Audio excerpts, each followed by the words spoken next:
Hello. Today's video is part 3 in a 6-part video series on creating a Halloween sampler roll using slow stitching.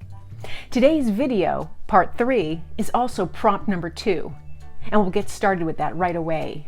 Now for prompt number 2, we're going to create spooky spiders. They can be cute, adorable, or very spooky depending on the length of the legs that you make. So there's a lot of variation that you can do to create your very own spooky spider. So the first prompt in our sampler roll was to add text of some sort, and I added a 31, and then to use a few scraps along the way. And so I did that.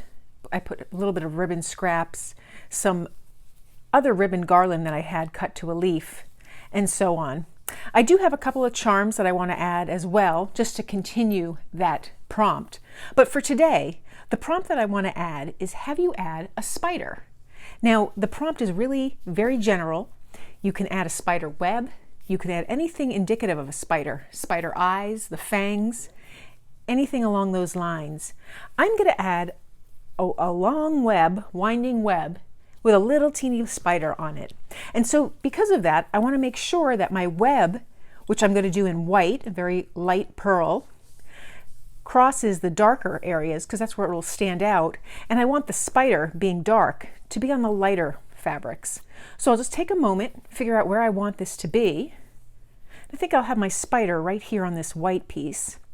And then I'll have my white trailing it maybe from about here. So I'll open my piece to the area I'm going to work on, taking my Frixion pen and just creating that long, traveling, flowing web that I want the spider to be dangling from. And then here I'll put the spider. You can make the spider any way you want. It can be a big spider or a little spider. I'm just going to make a little circle for that spider. Maybe another circle for the head. And then I want to add the legs. So I want 2 legs in the front coming off the little head. And then I need 3 sets of legs from the body. Kind of making long legs is nice and creepy. And that gives a very Halloween theme. So there I have my spider legs. I'm going to work on that webbing first. And to do that, I'm going to do a very small stitch because I want it to look wispy, kind of like when you walk through a spider web and you get it caught in your face and you can never get it off. So I have a needle threaded here with that pearl number 8. And I'm going to start right here at the spider, right where that web intersects the spider. And now I want to make very tiny stitches because I like the way that looks. I'm going to space the stitches because my plan is to make a bunch of stitches down this way and then to double back on the space in between them. And again, I want these stitches to be very small, less than a 1/4 inch spaced apart and just less than a 1/4 inch long each. And when I'm done, I can iron that Frixion pen and it will disappear. So I'll just start this process.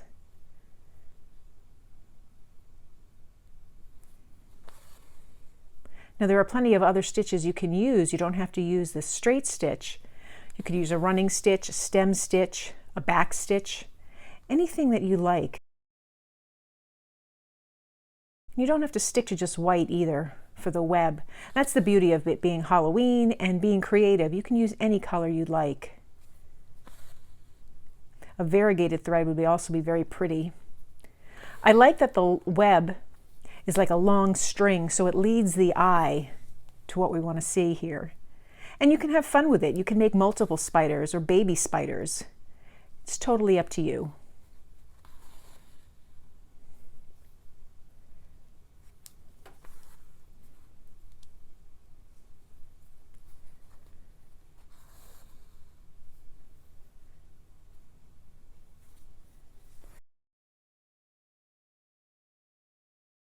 Now some people have commented that they want to do a sampler roll, but they don't really want to do a Halloween theme. And that's fine, just modify the techniques for what you want. So for example, if you built up your sampler roll just as we did with the batting and the fabric, and you don't want to follow the Halloween theme, don't use the Halloween fabric or the colors, and instead of putting a spider on your piece, just do the lines, the flowing lines, or embroider something else that you'd like at the end of the line, a flower maybe. And again, the same thing, if you don't like the Halloween theme for your text prompt, embroider something other than Halloween. So now I'll continue along, and this should be done at your speed.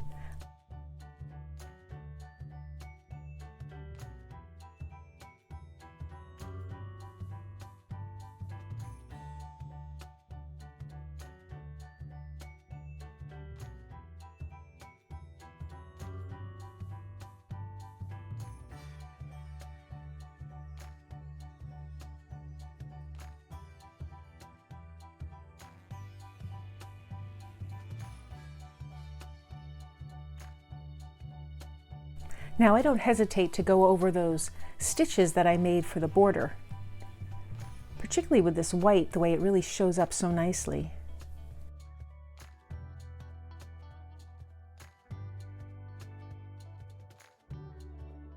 So now that I'm at the end of where I want to start doubling back for the web, I'll come back in here and just head in the opposite direction.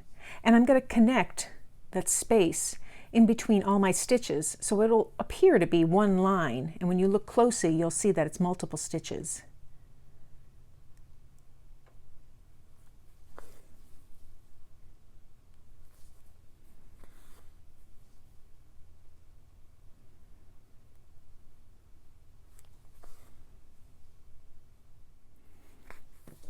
And so there I've completed the long web, and it's kind of a fun effect.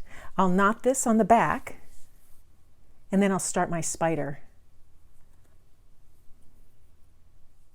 Now to embroider my spider, I like to start with the spider legs, just using regular embroidery floss, and I'm keeping all the strands together. I'm not dividing it up. I'll lower the camera so you can see that a little bit better. And then I start with my knot here. And I'm going to start with my back legs. Now you can make small little stitches, back stitches, it's up to you. I'm going to come in here and I'm going to start doing back stitches. So I'll make a small little stitch to start my piece. Then I'm going to go up ahead, skip ahead a little bit for my next stitch, and then combine that right next to that first stitch that I made. And I'll continue this all the way around with very little stitches because I like the way that looks.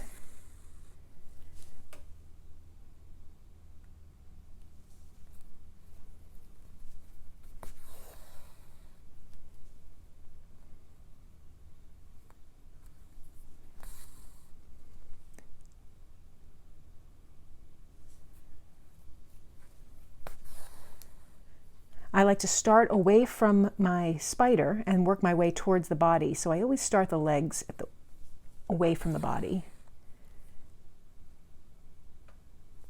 Again, I make that first stitch,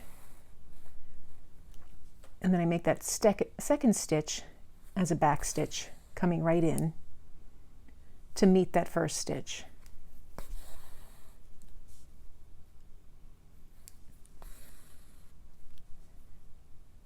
And I'll speed this up and show you the process of sewing the legs.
Now once I have those legs all done, I like to sew just around the perimeter of the body and then of the head. So I'll start using a back stitch right where I left off, going right over those ink marks where I drew the outline. So I've outlined the body, and now I want to outline the head, being very careful to make small stitches because I know the head is so much smaller. I'm going to stick to the area where I made the mark with ink because I was happy with that guide.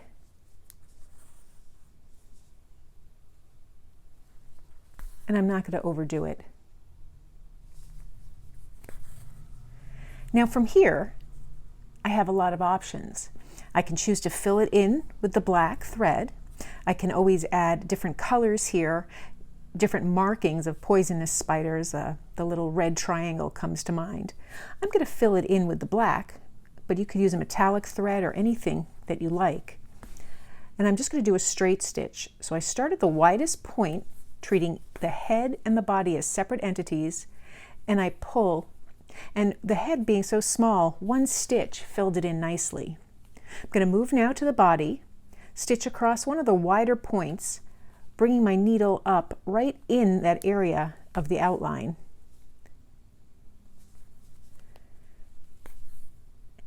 Make my straight stitch, pull it snug but not too tight, and then I'm going to come up here right next to it, skipping just a little bit of space, and make a second straight stitch, going parallel to the first. Now from here, I can see that little space in between my first stitch on the body and the second. And so now I just want to fill that in. And for me, this is the method that works best. If you have a different method, feel free to use it.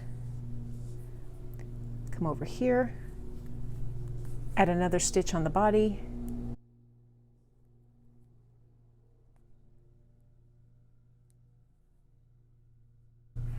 and I can see I need one more stitch just to fill in that body nicely.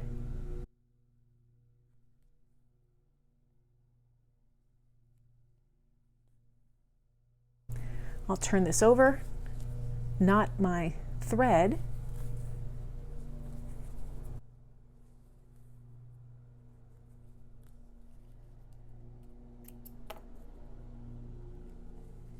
and now I'll take my iron and get rid of that ink.